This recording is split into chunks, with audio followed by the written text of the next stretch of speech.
Spiritual देव ज्ञान। हर हर महादेव। ओम नमः शिवाय। प्रिय भक्तों, आपका हमारे चैनल स्पिरिचुअल देव ज्ञान में स्वागत है। आज श्रावण महात्म्य 15वां अध्याय, जिसमें सुपोदन छठी व्रत तथा अर्क विवाह विधि है। तो चलिए शुरू करते हैं। संत कुमार बोले, हे देवश, मैंने नागों का यह आश्चर्यजनक पंचमी व्रत सुन लिया। अब आप बताएं कि छठी तिथि में कौन सा व्रत होता है और उसकी विधि क्या है। ईश्वर बोले, हे विपेंद्र, श्रावण मास के शुक्ल पक्ष में छठी तिथि को महामृत्यु का नाश करने वाले सुपोदन नामक शुभ व्रत को करना चाहिए। शिवालय में अथवा घर में ही प्रयत्न पूर्वक शिव का पूजन करके सुपोदन का नैवेद्य उन्हें विधि पूर्वक अर्पण करना चाहिए। इस व्रत के साधन में आम्र का लवण मिलाकर शाक और अनेक पदार्थों के नैवेद्य अर्पित करें। साथ ही ब्राह्मण को वायन प्रदान करें। जो इस विधि से व्रत करता है उसे अनंत पुण्य मिलता है। इस प्रकरण में लोग एक प्राचीन कहानी सुनाते हैं जो इस प्रकार से है। प्राचीन समय में रोहित नाम का एक राजा था। काफी समय बीतने के बाद भी उसे पुत्र रत्न की प्राप्ति नहीं हुई। तब पुत्र की अभिलाषा में उस राजा ने अत्यंत कठोर तप किया। ब्रह्मा जी ने राजा से कहा, तुम्हारे प्रारब्ध में पुत्र नहीं है। तब भी पुत्र की लालसा से वह राजा अपनी तपस्या से जरा भी विचलित नहीं हुआ। इसके बाद राजा तपस्या करते करते संकटग्रस्त हो गए। तब ब्रह्मा जी पुनः प्रकट हुए और कहने लगे, मैंने आपको पुत्र का वर तो दे दिया है, लेकिन आपका यह पुत्र अल्पायु होगा। तब राजा तथा उनकी पत्नी ने विचार किया कि इससे रानी का बांझपन तो दूर हो जाएगा, संतानहीन की निंदा नहीं हो। कुछ समय बीत जाने के बाद ब्रह्मा जी के वरदान से उन्हें पुत्र प्राप्ति हुई। राजा ने विधि पूर्वक उसके जात कर्म आदि सभी संस्कार की दक्षिणा नाम वाली उस रानी व राजा ने अपने पुत्र का नाम शिवदत्त रखा। उचित समय आने पर भयभीत चित्त वाले राजा ने पुत्र का यज्ञोपवीत संस्कार किया, किंतु राजा ने उसकी मृत्यु के भय से उसका विवाह नहीं किया। तदंतर 16वें साल में उनका पुत्र शिवदत्त मृत्यु को प्राप्त हो गया। तब ब्रह्मचारी की मृत्यु का स्मरण करते हुए राजा को बहुत चिंता होने लगी कि जिन लोगों के कुल में कोई ब्रह्मचारी मर जाए तब उनका कुल खत्म हो जाता है और वह ब्रह्मचारी भी दुर्गति में पड़ जाता है। संत कुमार, हे देव, हे जगन्नाथ, इसके दोष निवारण का उपाय है या नहीं? यदि उपाय है तो अभी बताए, जिससे दोष की शांति हो सके। ईश्वर बोले, यदि कोई स्नातक अथवा ब्रह्मचारी मर जाए तो अर्क विधि से उसका विवाह कर देना चाहिए। इसके बाद उन दोनों ब्रह्मचारी तथा आग को परस्पर संयुक्त कर देना चाहिए। अब अर्क विवाह की विधि कहते हैं, मृतक का गोत्र नाम आदि ले देश काल का उच्चारण करके करता कहे कि मैं मृत ब्रह्मचारी के दोष निवारण हेतु वैसर्गिक व्रत करता हूँ। सर्वप्रथम सुवर्ण से अभिदय कर अग्नि स्थापन कर आघार होम करके चारों व्याहर्तियों ओम भूः ओम स्वाहा ओम महा से हवन करना चाहिए। इसके बाद व्रत अनुष्ठान के उत्तम फल के निमित्त व्रतवती अग्नि के संपादनार्थ विश्व देवों के लिए घृत की आहुति डाले। उसके बाद सुविष्ट कृत होम करके अवशिष्ट होम संपन्न करे। पुनः देश काल का उच्चारण करके इस प्रकार बोले, मैं अर्क विवाह करूंगा। उसके बाद उपरण अभिदेह कृत करके अर्क शाखा तथा मृतक की देह को तेल तथा हल्दी से लिप्त करके पीले सूत वैशिष्ट करके और पीले रंग के 2 वस्त्रों से उन्हें ढक दे।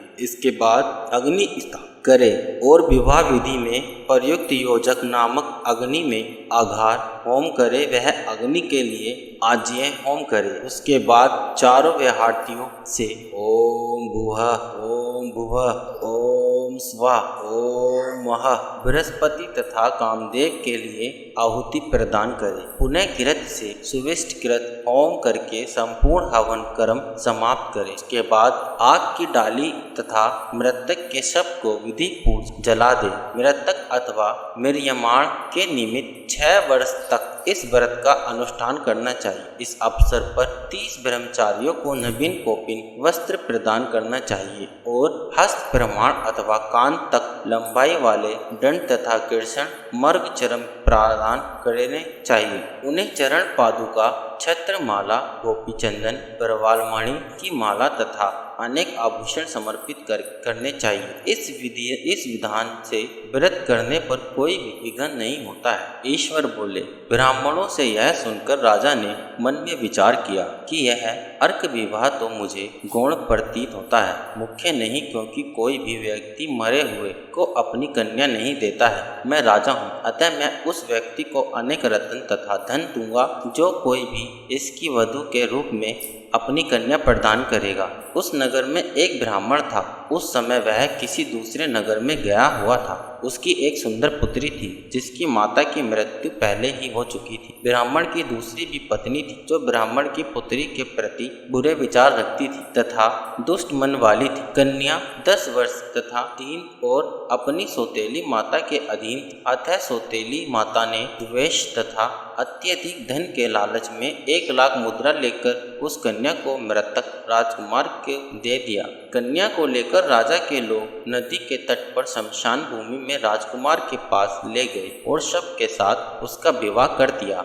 इसके बाद विधान पूर्वक सब के साथ कन्या का योग करके जब वे जलाने की तैयारी करने लगे तब उस कन्या ने पूछा, हे सज्जनों, आप लोगों यह क्या कर रहे हैं? तब वे सभी दुखित मन से कहने लगे कि हम लोग तुम्हारे इस पति को जला रहे हैं। इस पर भयभीत होकर बाल स्वभाव के कारण रोती हुई उस कन्या ने कहा, आप लोग मेरे पति को क्यों जला रहे हैं? मैं जलाने नहीं दूंगी। आप लोग सभी यहाँ से चले जाइए। मैं अकेली ही यहाँ बैठी रहूं और जब ये उठेंगे तब मैं अपने पतिदेव के साथ चली जाऊं। उसका हट देखकर दया के कारण दीन चित्त वाले कुछ भाग्यवादी व्रजजन कहने लगे, अहो, होनहार भी क्या होता है, इसे कोई भी नहीं जान सकता। तीनों की रक्षा करने वाले तथा कृपालु भगवान न जाने क्या करेंगे। सोत पुत्री का भाव रखने के कारण सौतेली माता ने इस कन्या को बेचा है, अतः संभव है कि भगवान इसके रक्षक हो जाए। अतः हम लोग इस कन्या को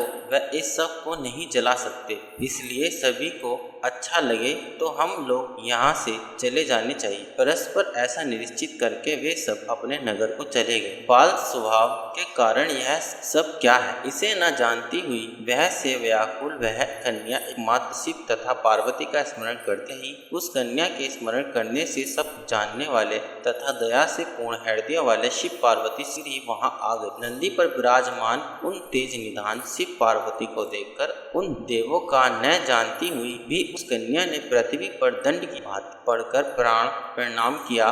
तब उसे आश्वासन प्राप्त हुआ कि पति से तुम्हारे मिलने का समय अब आ गया है। तब कन्या ने कहा कि मेरे पति अब जीवित नहीं होंगे।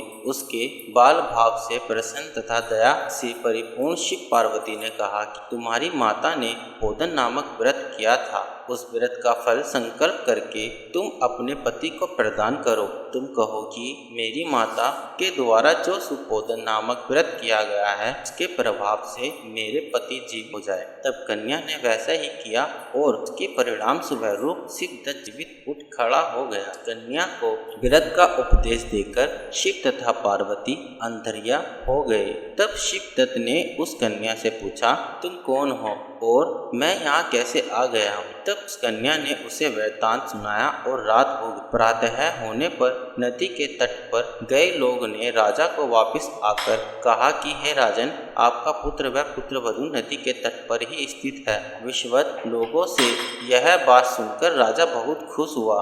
वह हर्ष भेरी बजवाते हुए नदी के तट पर गया। सभी लोग प्रसन्न होकर राजा की प्रशंसा करने लगे। वह बोले, हे राजन, मृत्यु के घर गया हुआ आपका पुत्र पुनः लौट आया है। इस पर राजा पुत्र प्रशंसा करने लगे और बोले कि लोग मेरी प्रशंसा क्यों कर रहे हैं? प्रशंसा के योग्य तो यह वधू है। मैं तो भयहीन तथा अधम, धन्य और सौभाग्यशाली तो यह पुत्र वधू है, क्योंकि इसी के पुण्य प्रभाव से मेरा पुत्र जीवित हुआ है। इस प्रकार अपनी पुत्र वधू की प्रशंसा करके राजा ने दान तथा सम्मान के साथ श्रेष्ठ ब्राह्मणों का पूजन किया और ग्राम से बाहर ले जाए गए मृत व्यक्ति के उन्हें ग्राम में प्रवेश करने से संबंधित शांति की विधि को ब्राह्मणों के निर्देश पर विधि पूर्वक संपन्न किया। हे वत्स, इस प्रकार मैंने आपसे यह सुपोधन नामक व्रत कहा, इसे 5 वर्ष तक करने से अनंतर उद्यापन करना चाहिए। पार्वती तथा शिव की प्रतिमा का प्रतिदिन पूजन करना चाहिए और प्रातःकाल आम के पल्लवों के साथ चरु का होम करना चाहिए। साथ ही नैवेद्य तथा वायन अर्पित करना चाहिए। मनुष्य यदि व्रत बताई गई इस विधि के अनुसार आचरण करे तो वह दीर्घ जीव पुत्र प्राप्त करके मृत्यु के बाद शिवलोक जाता है। प्रिय भक्तों, इस प्रकार श्री स्कंद पुराण के अंतर्गत ईश्वर संत कुमार संवाद में श्रवण मास महात्म्य में सुपोधन छठी व्रत कथन नामक 15वां अध्याय पूर्ण हुआ। ओम नमः शिवाय।